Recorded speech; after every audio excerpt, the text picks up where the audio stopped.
जापानी कुछ बातों में बड़ी कमाल सोच रखते हैं। जैसे ये अपने घर और उसमें मौजूद अपने रिवायती बर्तनों, फर्नीचर का बड़ा ध्यान रखते हैं। साफ-सुथरे घर में जूतों के साथ नहीं घूमते या घर के स्लीपर अलग रखते हैं। लेकिन एक खूबी बड़ी कमाल की है। उनका कोई कीमती खानदानी प्याली, कीतली टूट जाए तो उसकी मरम्मत सोने यानी गोल्ड से कर लेते हैं।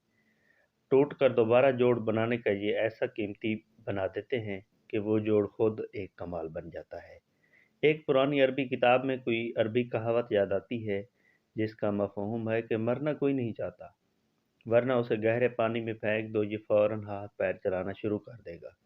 फिर लोग अपनी ज़िंदगी से ऐसे बेज़ार होकर बैठ क्यों जाते हैं कि मरना उनको मुश्किल नहीं लगता। वो असल में अंदर से टूट जाते हैं।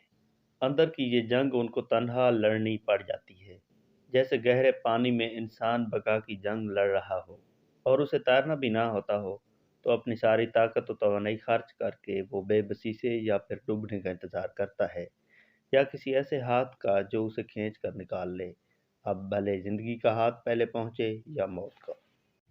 दोस्तों, हमारे आसपास सब ही तैराक नहीं होते।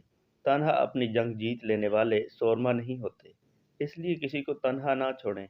जापानी जैसे अपने बर्तन का जोड़ सोने से बना लेते हैं, ऐसे ही किसी टूटे हुए को जोड़ने में मदद देने वाले भी सोने जैसे कीमती लोग होते हैं।